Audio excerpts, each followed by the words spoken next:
बने तो आप लोग बोलिएगा। 8 नंबर समझाए हैं। क्वेश्चन पहले देख लीजिए। 8 नंबर क्या है?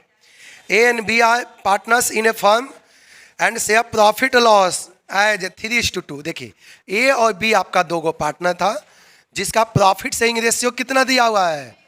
2:3। उसके बाद देखिएगा, देखिए they decided to dissolve the firm. ये लोग डिसाइड किया कि बिजनेस को क्या कर दिया जाए? बंद कर दिया जाए। On 31 March 2013 balance sheet was as follow. देखिए इनका बैलेंस शीट क्या है। कैपिटल ए का है 90,000 और बी का कैपिटल कितने से है? 80,000। क्रेडिटर इनका दिया हुआ है 60,000 और बिल्स पेबल कितने से है? 20,000। उसके बाद देखिए एसेट साइड है। मशीनरी दिया है 70,000, इन्वेस्टमेंट दिया 50,000, स्टॉक, सन्डरी डेटर्स और कैश। उसके नीचे पढ़िएगा द एसेट लायबिलिटी और डिस्पोज ऑफ। देखिए डिस्पोज ऑफ मतलब होता है एसेट लायबिलिटी को बेचकर समाप्त करना। डिस्पोज ऑफ मतलब समझ आ गया? जो भी आपका एसेट लायबिलिटी है उसको बेच के क्या कर देना? समाप्त कर देना। उसके बाद देखिएगा machinery were given to creditor in full settlement of the account. Machinery को किसको दिया गया? क्रेडिटर को, in full settlement of account. इसको हम अभी नोट करके लिखवाएंगे। जब भी एसेट लायबिलिटी एक दूसरे में सेटलमेंट होता है तो उसका कहीं भी रिकॉर्डिंग नहीं होता है। इसको हम नोट करके बोर्ड पर भी बताएंगे। इस क्वेश्चन को बना भी देंगे। जब भी एसेट लायबिलिटी आपस में सेटलमेंट हो जाए तो इसका कहीं भी रिकॉर्डिंग नहीं होता है। ये नोट करके हम अभी बोर्ड पर लिखेंगे। उसके बाद देखिएगा stock were given to bills payable in full settlement. देखिए यहाँ पर मशीन किसके साथ सेटलमेंट हो गया? क्रेडिटर के साथ। स्टॉक किसके साथ सेटलमेंट हो गया? बिल्स पेबल के साथ।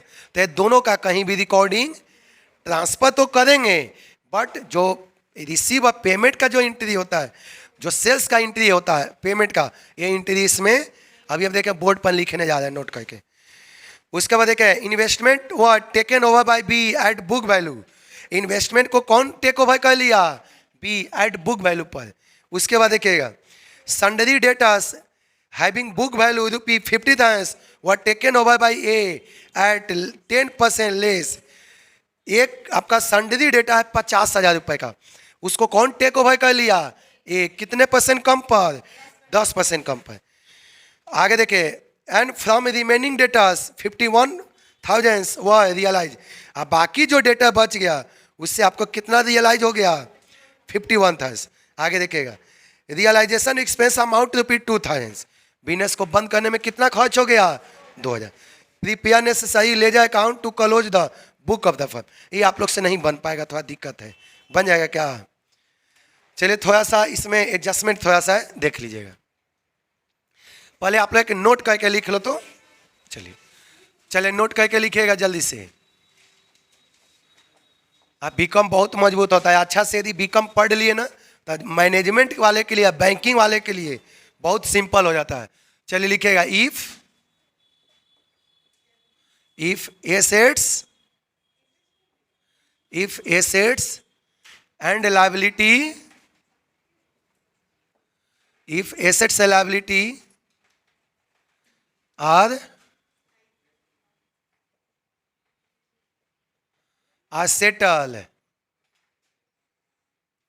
settle if assets and liability are settled with each other, then it is not recorded.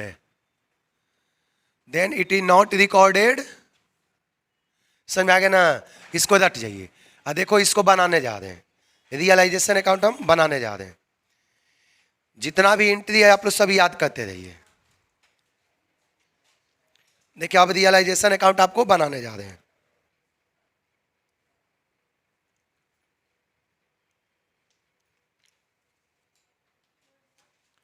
आप लोग को कॉलेज में हो गया एडमिशन। अब मंडे से नहीं तो कल देखिए, कल आप लोग को दूसरा सब्जेक्ट पढ़ाएंगे। कल अकाउंट नहीं, कल बीओ पढ़ाएंगे। कल क्या पढ़ाएंगे आप लोग को? पहला सेमेस्टर में बीओ भी है, एक इकोनॉमिक्स भी है। तो कल आप लोग को अकाउंट नहीं, कल हम रूटीन सब कर देंगे। देखिए इकोनॉमिक्स और बीओ भी स्टार्ट कर देंगे। और चौथा जो पेपर, चाहे आप लोग का फर्स्ट सेमेस्टर में 4 पेपर होगा में भी। एक आपका है फिनेंशियल अकाउंटिंग, दूसरा आपका बीओ होगा, इकोनॉमिक्स में काफ़ी चेंज कर दिया है। और तीसरा आपका होगा इंग्लिश कम्युनिकेशन। चौथा वाला होगा इंग्लिश कम्युनिकेशन। में भी 4 पेपर हो, लेकिन आगे देखिए जो रिजल्ट फाइनल यूनिवर्सिटी से आएगा उसके बाद बताएंगे। लेकिन अभी देखने से जो लगे ना कि पहला सेमेस्टर में कितना सब्जेक्ट होगा, 4। फाइनेंशियल अकाउंटिंग, दूसरा आपका होगा बीओ बिजनेस ऑर्गेनाइजेशन, आपका इलेक्टिव इकोनॉमिक्स से सब होगा, और चौथा आपका होगा इंग्लिश कम्युनिकेशन। साथ है एग्जाम सेंटर में नहीं सीटिंग अरेंजमेंट होता है, सबका सीट होता है इधर उधर। नहीं सीट ही देता है वो, जहाँ तहाँ कभी किसी कारणवश ऐसा होता है ना तब होता है, लेकिन सबका सीट अरेंजमेंट होता है। ऐसा तो ये कि जहाँ मन के वहाँ सबका सीट अलॉटमेंट होता है। आप ऐसे नहीं बैठ सकते हैं,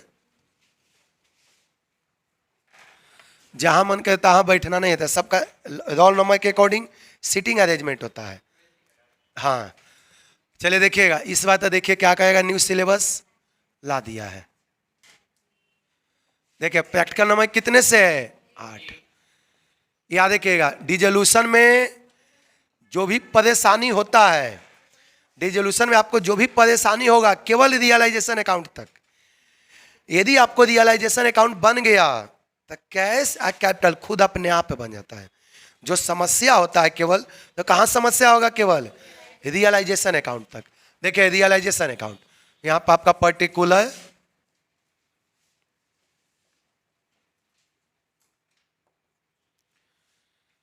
देखते रहिए,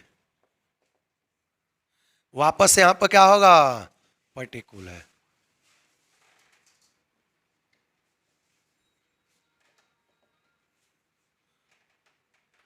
अब चलिए देखिए क्या इसका रिकॉर्डिंग होगा, ध्यान से देखिए थोड़ा, देखिएगा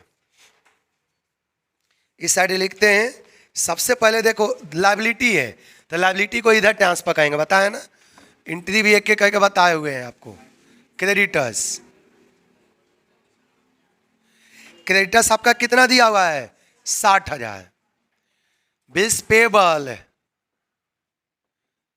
बिल्स पेबल बताइए बिल्स पेबल कितने से है, आपका बिल्स पेबल कितने से है, 20,000 से। अब एसेट देखो इधर, एसेट का ट्रांसफर एंट्री पता है ना, realisation account debit to assets account, इस साइड टू मशीनरी, मशीनरी कितने से, 70,000। ध्यान सुनिएगा इन्वेस्टमेंट,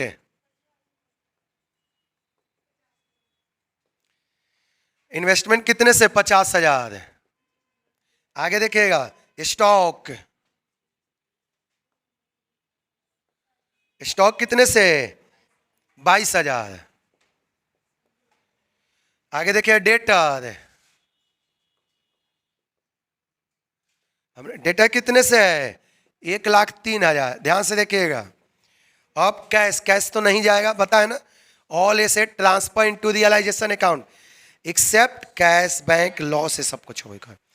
बताएं कि सारे एसेट को रियलाइजेशन में ट्रांसफर करेंगे, केवल किसको छोड़कर, कैश बैंक लॉस, है सबको छोड़कर। अब एडिशनल पढ़िए, machinery was given to creditor in full settlement.